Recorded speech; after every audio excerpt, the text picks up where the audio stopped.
Thank you for joining us today for the virtual Sunday service with the Center for Creative Living. CCL, a charter of the Universal Church of the Master, has served and supported the spiritual needs of its community here in the Bay Area for over 20 years.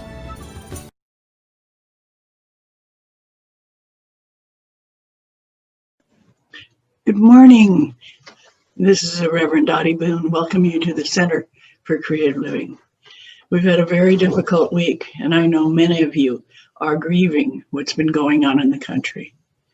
Now, we could go on about that, but I know you've been watching your television, you've been listening and looking at media, so you are well aware of what's been happening.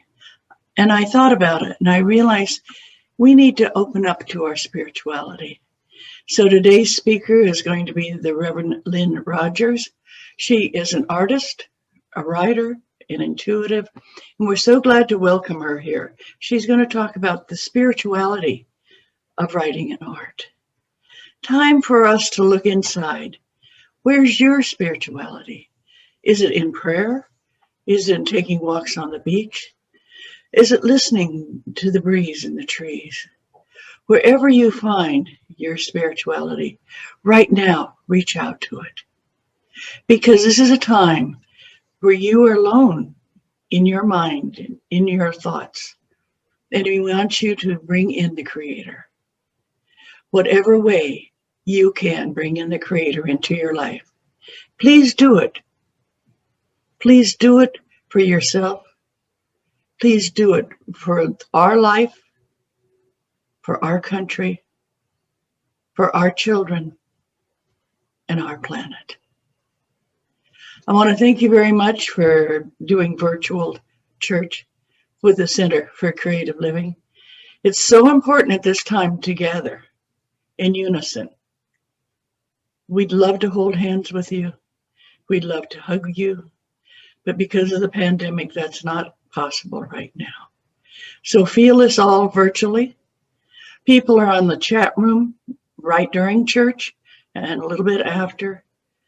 So get on your computer and look at us during the service and read the chats that people are going to be offering. Each one of you is very important and extremely special in my heart. And I want to know for sure that you're being taken care of. And now our wonderful Reverend Dr. Ayleen Augustine is going to be leading with a prayer and a message. Thank you again for joining us.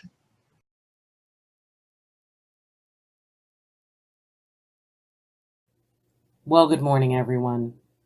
This is Reverend Dr. Eileen, and I hope everyone is taking care of themselves and being very gentle with themselves and kind of taking in all that's happened this week. It has meant a lot of different things to a lot of different people, and it has been a very hard time for each person as well as our nation.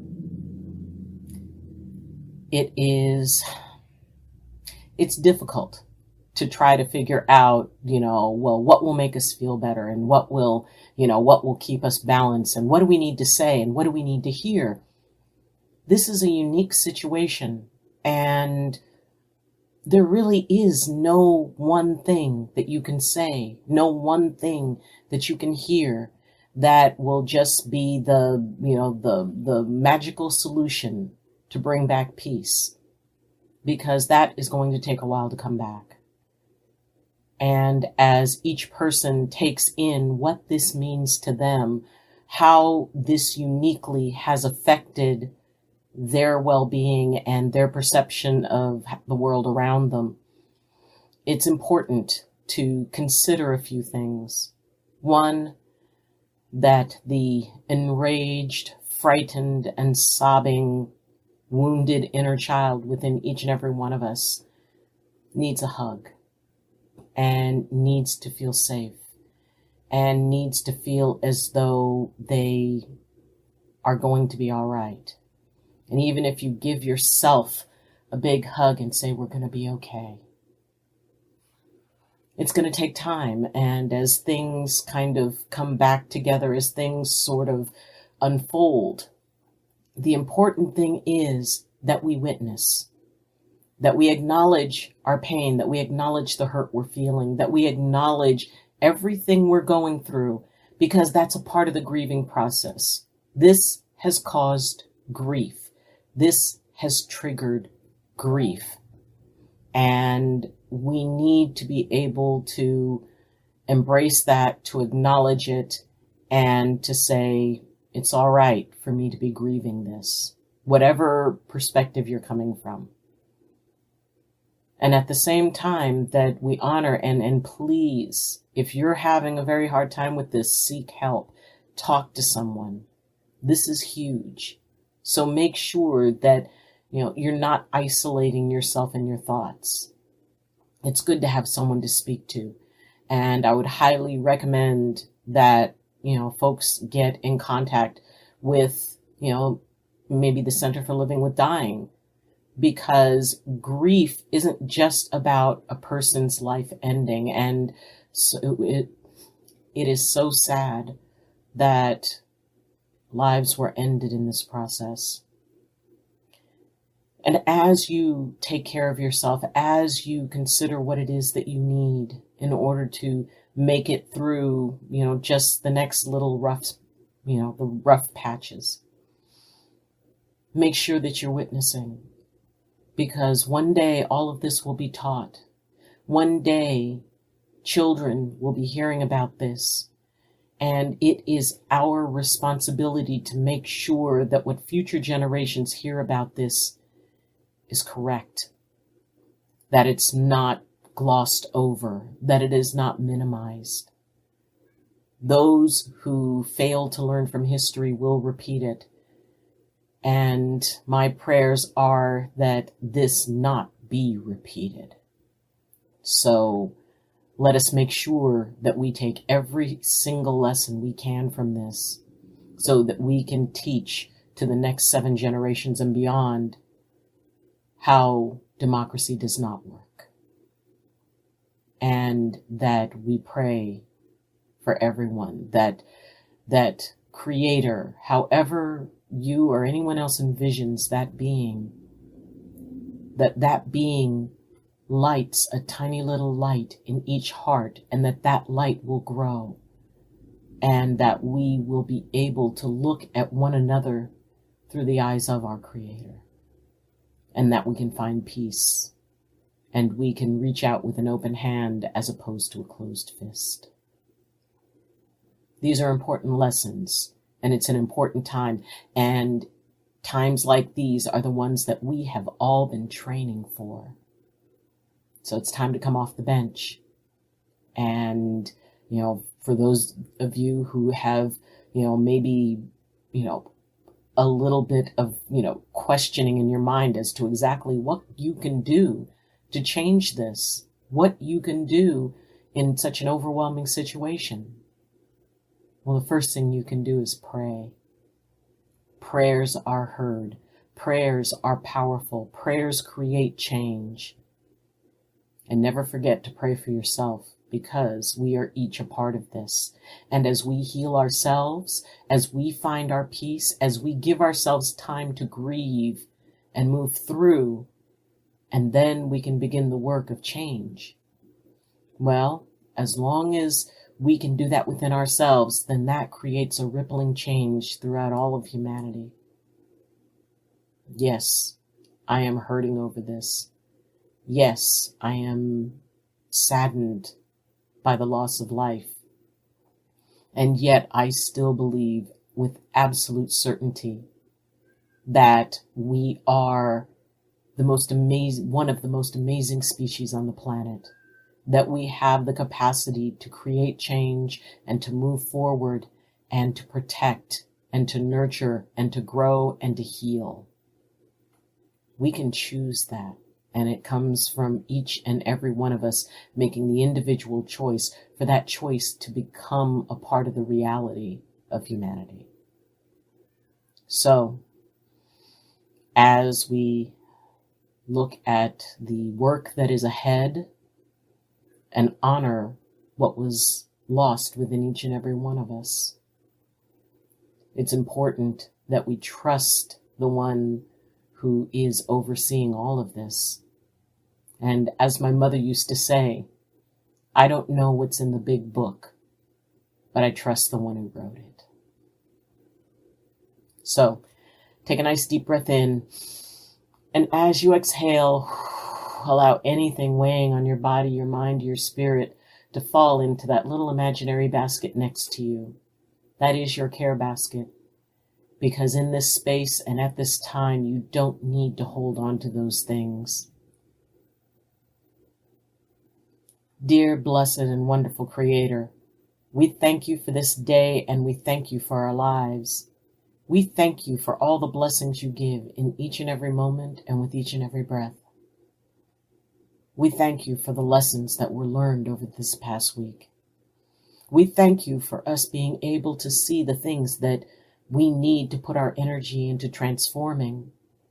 And we thank you for letting us know that you will be with us as that transformation takes place, that you would not give us anything that we are not capable of handling, and that even in these dark and difficult times, there is that light at the end of the tunnel, and that light is you.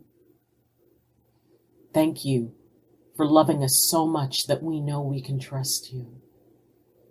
Thank you for sharing your love with us so that we may learn to love one another. Thank you for allowing us to bear witness to huge events in history so that we may pass that wisdom on to future generations, so that they may walk in this world more gently. Creator, may we each walk gently in this world, and may those steps start within ourselves. May we nurture what it is that lies within us that is in so much pain. May we be able to talk about what it is that we're going through. And may we be able to accept that while things are very hard, that it is simply the way it is in this moment, and that you will shift that moment. That we have been given an opportunity to move forward and to do more and to create such beauty out of such horror. Creator, thank you for giving us each that spark that we can share with others.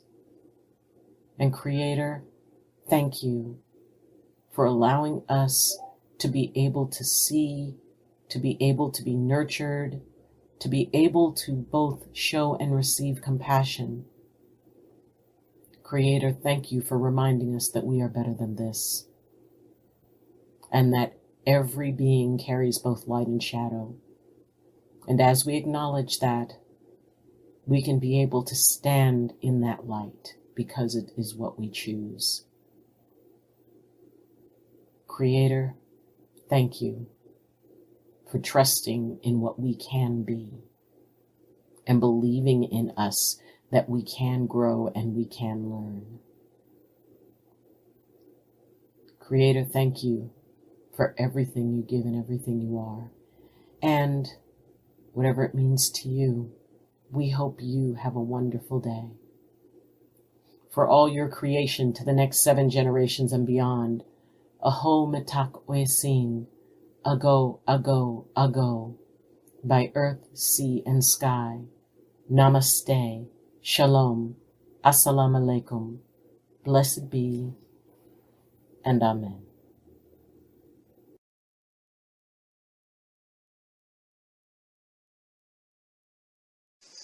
I'm Reverend Lynn Rogers. I've been part of the Universal Church of the Master since 1982. Creativity is life-giving, and it's a big part of my life in so many ways. I was asked by Reverend Doti Boon to do a talk on art and spirituality. That's what I intend to do this morning. I hope that all of us can learn today how to more easily access the creative flow within us that connects us in many ways to our spirit and to others. I'm an author of 12 more books by now, And they began with the Born in Berkeley series, which I also illustrated. This is a picture that I drew when I was 18 years old that became the cover for that book. Growing up at this time, coming of age, put me in connection with members of the fabled Beat generation. Those included Ken Kesey, author of One Flew Over the Cuckoo's Nest, great poet Allen Ginsberg, and others. At the time, I didn't understand what I was learning, but I absorbed a sense of spontaneous, creative output. Allen Ginsberg said, "Trust your first impulse." How often do we want to create something and allow our critical side that we've taken in through parental influences or societal influences to put the kibosh on it by coming in too quickly? It's good to have a bit of structure.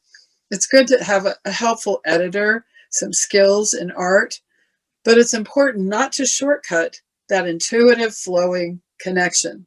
And this applies to art, to anything that you make with your hands, to creative parenting, computer work. Creativity takes lots of forms. I'm also now a Zoom instructor of a class I taught in person for 20 years through Los Gatos, Saratoga Recreation, called Creative Memoirs. It's going to meet again this coming Tuesday in the morning. My art can be found on Fine Art America, and my writing through Inkling Press and Amazon. When I start to draw a portrait, I might look at a person.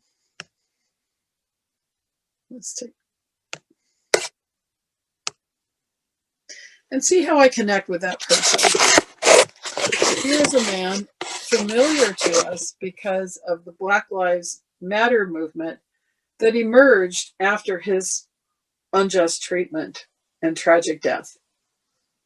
I saw an image of George Floyd in passing on the internet, but as I began to try to draw him and paint him, and this is even a digital version where I allowed the underlying color to come up even more. As I started to do that at home in my living room, I found that I began to connect with him. And in many ways, he began to paint his own picture. And I noticed in his eyes, when I finally put the picture on the mantle, that we had established some kind of a soul connection. It was as if his higher self, and we know as spiritualists, when someone's life is ended abruptly, that the soul reaches out, and it's as if his higher self shone forward and opened up my interpretation of his image. I've been learning through a creative, a painting workshop leader, Jessica Schiffman, someone with whom I attended progressive high school in those long ago days, and I called Olive Schreibner fictitiously in this story. I'm learning through her the importance of using shadow and light. And this brings me to the work of Matthew Fox and also the work of Edgar Cayce. Matthew Fox, the Catholic theologian, so revolutionary as an author, as a person who's unearthed the creative work, particularly of women in the history of the church, once a Dominican father, a priest, and a graduate instructor at Holy Names College when I was in graduate school and visited there, talks about 4 spiritual paths. There is the via positiva, which is, it would be exemplified as those times before the period we were passing through, in which we could go out anytime we wanted. We could see friends, join church gatherings, sing. We could take walks anywhere we wanted. We could buy our food in farmers markets, and all of that has much changed. We found ourselves going through a via negativa. Via means life. And in that, it's something of the dark night of the soul. Dr. Janet Childs tells us that in her grief work, that when an ending to a negative condition is not certain, it can create anxiety and make us walk through the shadows at times. Fox coined something that the mystics hadn't defined before, and that is via creativa. Via creativa is that opportunity, and especially for us while sheltered in, to touch in with arts and spirituality. As we tap our creative abilities, we allow that synchronistic attunement that comes when we're lost in the arts to unfold in our lives, and we lose track of the via negativa. Somehow we're lifted a bit beyond this time and this space, and we begin to connect, and will lead eventually to via transformativa. As we connect with others, we can transform through our expression in the arts. Hildegard of Bingen, who lived 800 or 900 years ago now in the Rhineland Valley of Germany, understood this very well. She talked about how when she was a child, she was put into a convent. Her mentor was Jutta. Jutta taught her to be very literate and accomplished. So when she grew up, she was asked to be the abbess of the community of men and women, monks and nuns. The problem being that it wasn't customary for women to be so literate and so accomplished. So she suppressed expressing that in her community. And it led her to her sickbed with no defined ailment in her early 40s.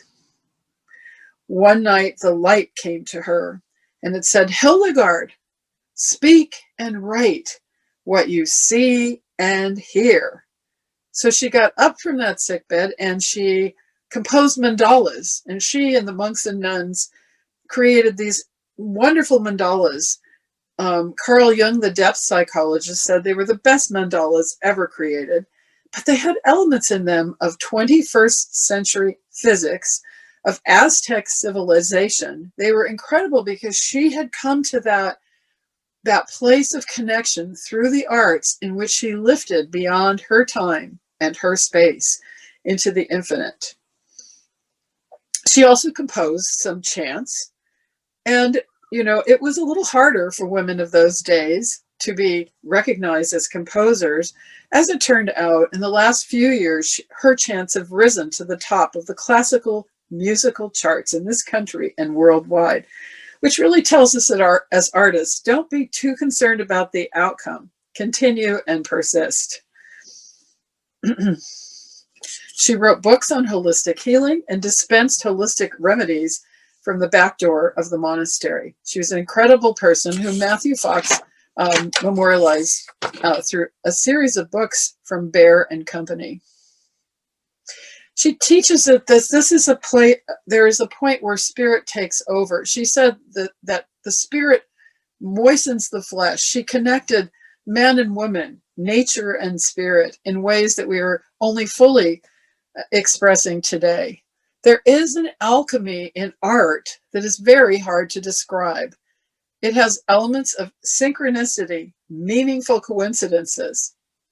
It has the opportunity to bring us into attunement, and we should always bless the little accidents that are not accidents at all. The paint that spills, the pen that leaks right in the middle of a project may be expanding and pointing the way to further imagery.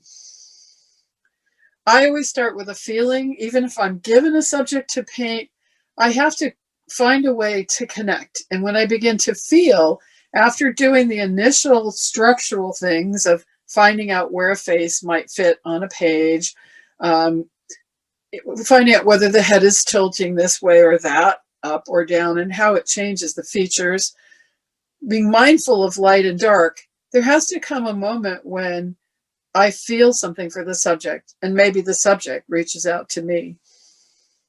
Again, the Beat Generation writers said, trust your first impulse. When I trusted my first impulse, in writing finally, I poured out an experience set in the 1970s in the San Jose area. And it was an experience that led me to meet a mentor, ultimately, for the first time. And here she is, my interpretation of her, the late Jessica Madigan. I had a gray image to work from when I painted her, and I interpreted the grays and let the aura colors express themselves to me by, again, trusting my hunch, trusting my intuition and my first instinct. She loved pink. She lived in the Hollywood Hills. She had a little house there where even movie producers would come to do dream work and to talk about life after death, and those things that we at a spiritualist church take for granted. She had become very closely connected to the work of Edgar Cayce, was one of its early lecturers. And later, because she was so original and creative, there was a parting of the ways that propelled her to reach out to a wider community.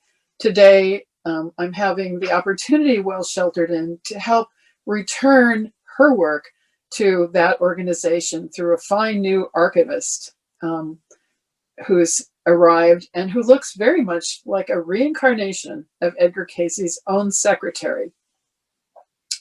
So the paint in her hair, probably the colors that I'm drawn to, have to do with her energy and her aura.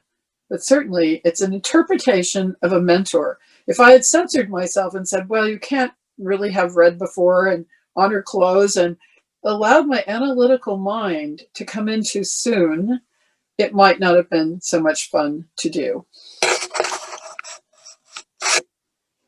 Here's a work I did recently, and this was I call it walking to the AME, which is the American Methodist Episcopal Church that many Southern African American people have long attended.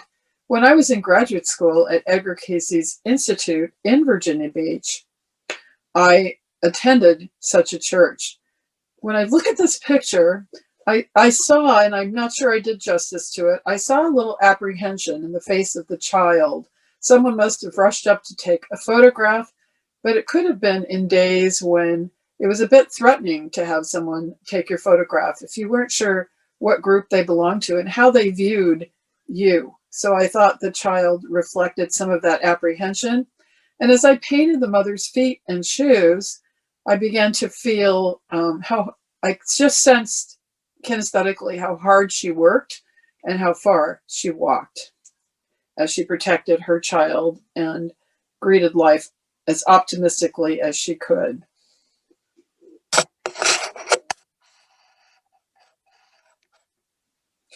Here was a painting that also came to me based on a glimpse, a kind of a foggy picture of someone from our church speaking, someone in the leadership role. And my interpretation of this person, the rest of the painting has her with a beloved animal and in nature. The painting suggested itself, and it in two forms, a younger and later a more mature version. Colors and energy suggested perhaps even a past incarnation for this leader who has such a connection to the natural world. I was offered by Jessica Schiffman in the painting workshop the image of a woman from East India initially, who looked somewhat quite different from this in many ways. As I began to paint her, she began to evolve into what I believe is one of my Czech Bohemian ancestors. Through my mother's mother, I have a quarter Bohemian, but it seems to be a strong one. I felt in her face a steadfastness, perseverance, and wisdom emanating from her eyes, the windows of the soul. So there's some blue in her hair, along with a white, blue in her scarf. Blue Cayce gave is the energy and the color for those on a spiritual path who know their path and destiny in life. Sometimes one paints a person with whom they're familiar. This is Chris Miller, serving on as trustee of our church. And as I came to know Chris, I immediately painted 3 watercolor images of him that were quite different. I found out later that they represented 3 aspects of his character that I've come to meet and experience at different times. Also, his hair is full of color. He may not have exactly those colors in his hair and beard, but they seem to express his auric energy. The eyes, again, are the window of the soul. The expression tells us about a lot about what the soul may be feeling, seeking to learn, apprehending, or what gifts they express.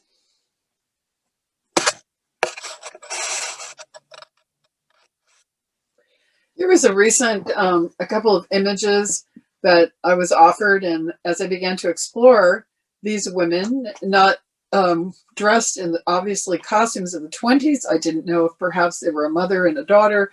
They were out in the street. There's a businessman behind them. But as I began to try to paint them, I began to feel as if I were on that street. I was in the 20s, maybe just before the Depression. I could feel what the clothing felt like to wear then.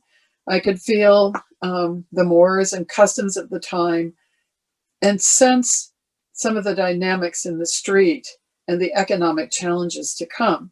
In a way, it was offered a moment of time travel because the arts connect us to spirituality. This is a painting that I call Defender of the People. I think we've benefited lately in our country from those who defend the people. When I was a child, my best friend in elementary school was Marjorie Regalado, whose father, Mario Regalado, had come from a Oaxacan heritage. He was quite an attorney. This man, whether he looks exactly like Mario or not, he represents to me some of the wit, the perceptive aspects, and the strength that Mario Regalado embodied. When I went to doing the print form to bring up the hidden colors, this orange color of the second chakra, which is a creative chakra and powerful and expressive, seemed to come to play, balancing the blue, the more serene blue.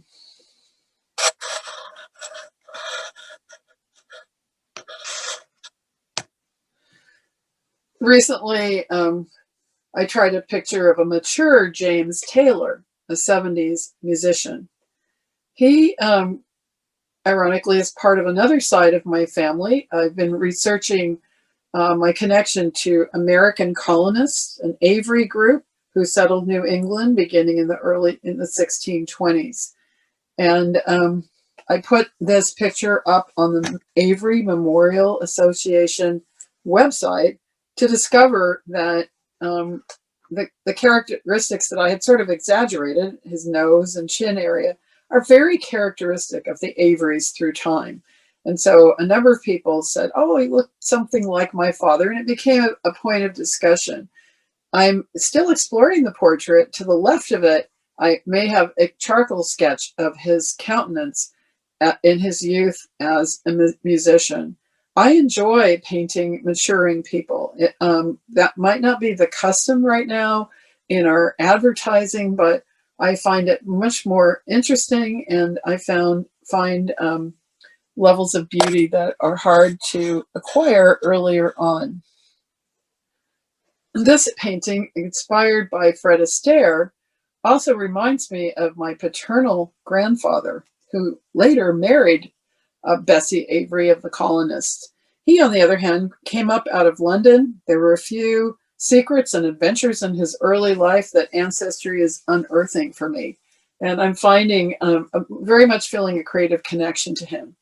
He came across the ocean on a Cunard liner, the Carpania, at about the same year as the Titanic, bringing with him his lovely teenage daughter. But he had to, in order to bring her to the United States, he had to change even his name and identity. There were many secrets and adventures. He collected a team of waiters and waitresses in the New England area, and they traversed the country. He became a singing waiter, then a vaudeville singer, then a golf pro, and he had a certain elan vital as he emerged from hardship in London to come to this country.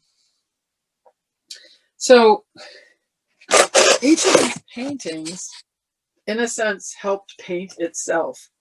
Just as some of the books that I wrote also connected me at times with spirituality, and at least the understanding that using our spiritual gifts can enhance our creative life. This book, Where the Flowers Have Gone, was set in 2 viewpoints and 2 parts.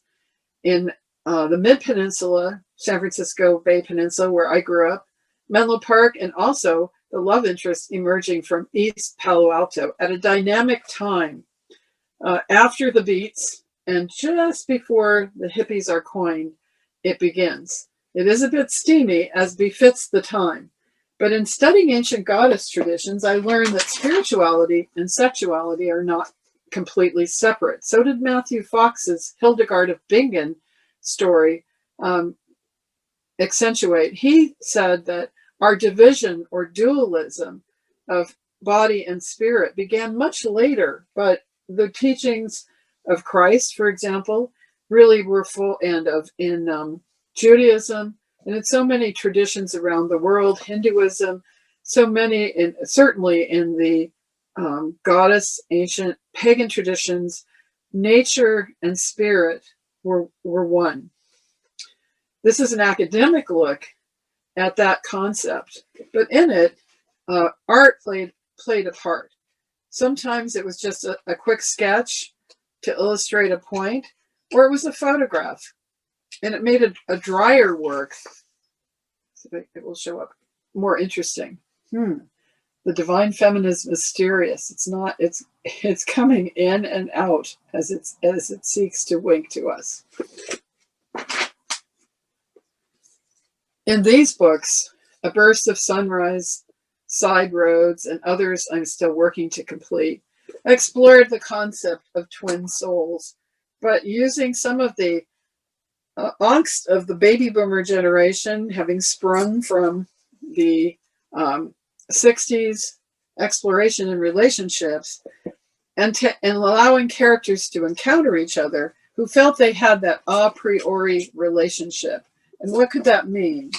Does it help bring a focus into the karmic patterns in relationships of our day? In this story, A Valley of Ashes, I had the experience of having a book entirely write itself. I had written some semi-autobiographical books earlier, and I'd struggled to understand fiction. How did people write something that had nothing to do with themselves? I had a student in my class, Thomas Hurst, who was a brilliant writer, might have been a past life of F. Scott Fitzgerald. He came from the South, and I would take a short story of his, and I tried to actually write a short story of my own using the same sentence structure kind of, and rhythms and patterns. And I tried that in short stories, and then it succeeded to a point, but I still couldn't comprehend fiction. How could that occur? So in this case, one day I was driving, I think, and all of a sudden I saw a woman in a diner in Stockton. She was down on her luck, and she had gone to visit her sister who had disabilities in the Stockton area. Everyone knows I have a special daughter, and that a very good longtime friend of mine, Reverend Patricia Hull Englund, had a very special sister who came from that area. So perhaps threads of both of our experience influenced Darla. I don't know.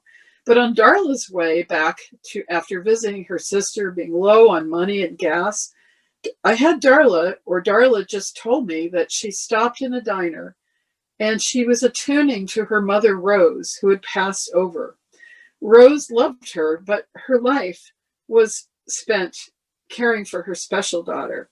And Rose was attempting to guide Darla. So we had a touch of spiritualism from the very beginning of the story. On her way back to San Jose, she picks up a young boy whose father didn't understand him. He dressed in girlish clothing. He loved goths, and he also was on the road of life. So she took him under her wing as her own daughter had disappeared after the loss of her partner. Her teenage daughter had run from her. And so we start out with characters in conflict. Also coming to me was the fact that a man in my unfolding story who had lost his job in a dot-com crash was attempting to play golf on a Muni course, not up to his former tastes. And he kept noticing that the ponds there reminded him of spent fuel rods. This was all necessary because the story was going to take place at the old GE building amongst the homeless and people on the edges of life who would teach us something about the real truth of the Valley of Heart's Desire and our ability to bond in community and heal difficulty. There's also a fine character in the book, Morton McLean, who during Rosh Hashanah goes through a great crisis and transformation. This book was not in my conscious thinking at all. I had to write really fast because the characters were moving faster sometimes than I could write their experiences. I perhaps heard a stream of words in my mind. I'm more clairaudient and an auditory person. In writing classes, generally, I love to hear a person read a story out loud because I can hear intuitively better the meaning than just seeing the words on the paper. At the end of the story, I was so touched by the ending that I cried. At 3/4 of the way into the book, however, I needed to have some structure, and synchronistically, a man joined my class who was taking a sabbatical from his job, and he said that you can make sticky tabs, a great chart of sticky tabs. So I used the closet doors and I made sticky tabs telling me where was Darla, where was Patty, where was Jeffrey, where was Mort McLean. I had to follow them to have some logic as I got about 3/4 of the way into the story. I suggest that people write a synopsis when it's about 3/4 of the way written, just to get an idea of where the characters want to wind up. But this book was reviewed by Gary Singh of Metro in a very positive way. And I thank the creative source, the spiritual source that projected these characters into my thoughts. Truly, they have roots in a composite way, but they took on a life all their own. It's a really good book to think about in exploring spirituality and art. I painted the picture that's on the front, and I altered a photograph and designed the cover, coordinating the arts and verbal outpouring. Synchronicity, attunement, special accidents, oneness, a feeling quality. All of this can enhance our path in the arts. The most important thing, though, to do, if you're going to write, let's just say, or to paint, is to suspend the inner critic. You can meditate on that and see if your inner critic it looks like an editor, someone stern whom you knew or knowledgeable. You can meditate for a minute and meet your inner storyteller. Let's take a moment and do that. Let's draw in a deep breath and connect with the artist within us. Let's also connect with that serious editor or critic. I'd like you first to relax and allow the editor, the more serious side of your nature, to show you him or herself. Might be a feeling, a hunch, or you might see someone.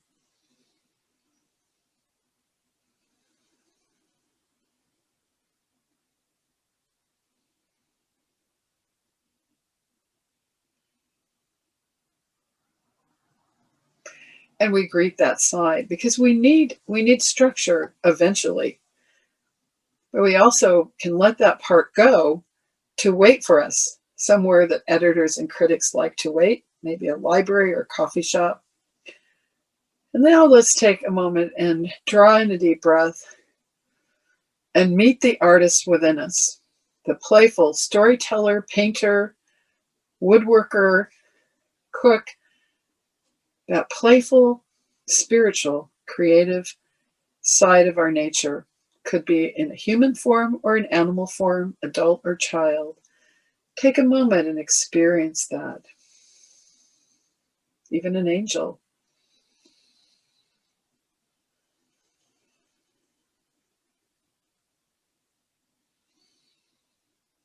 And we greet both parts of our nature, but we allow the playful, expressive part to come first. And then when it's time, we welcome the editor who can help give, or the designer, our writing, our art form. Let's take another breath. Return to this moment. Lately, I'm teaching an intuitive, briefer autobiography in our Zoom class. We don't edit, we write quickly and allow to tumble out key images about, beginning with sentences like, I was born, my early childhood was, my middle childhood, later childhood. We're up to adolescence, and we come back to those basics. It's interesting what's unfolding. So I invite you to explore your creativity and to know that art and spirituality are very closely linked. Remember, there's the via positiva, the joyful life, and even when you're going through via negativa, when you allow creativity to express, it lifts you into via positiva many times. Via creativa, the creative life, leads us to via transformativa, and that is our way of connecting in a loving way with community. Painting people recently of different races, ethnicities, belief, ages, gender, and culture has helped me. When you're touching and you're finding the color, the beauty of the colors of skin and of eye, the wonderful lines of wisdom, it's a loving act and it's a joyful act. I recommend it. And I encourage you on your path related to arts and spirituality. Thank you.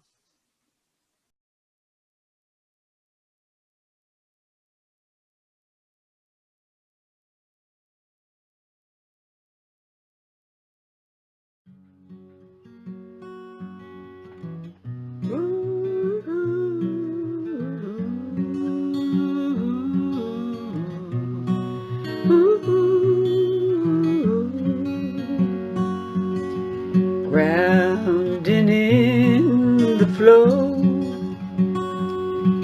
let the river of life fill your heart.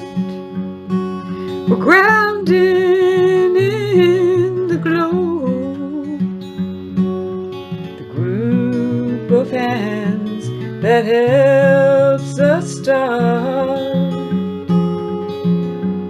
helps us start, helps us start.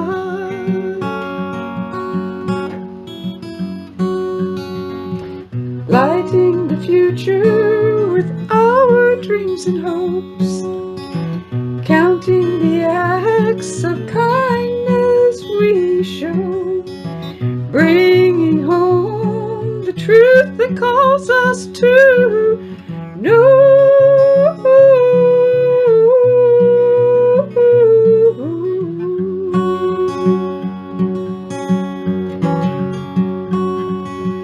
Ground in the flow, let the river of life fill your heart. Ground in the glow, the group of hands that helps us start.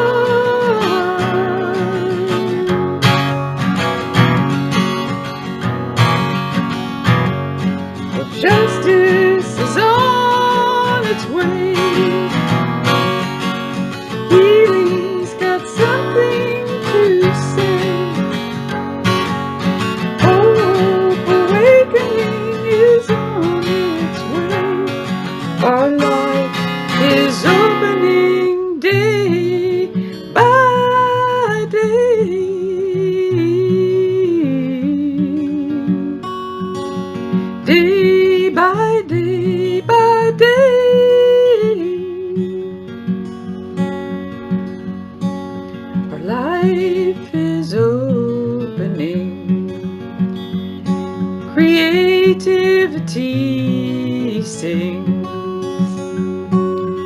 Yeah, yeah, yeah, yeah, yeah. Each moment, day by day. Oh, we ground in the flow. Let the river of life fill your heart, grounding in the glow. The group of hands that help us to start, lighting the future with our dreams and hopes, counting the acts of kindness we show, bringing the truth that all of us know. We're on our way, we're on our way.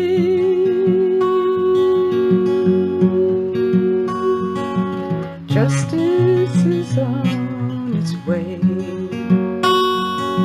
Justice is on its way. And you know healing has something to say. Awakening, joining us today. Our life is opening up day by day. Creativity sings, and we are bringing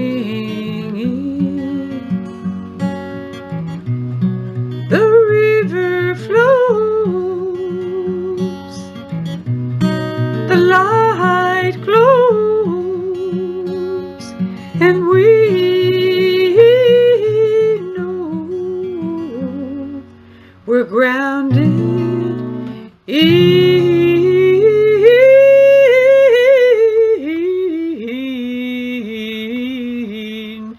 the flow.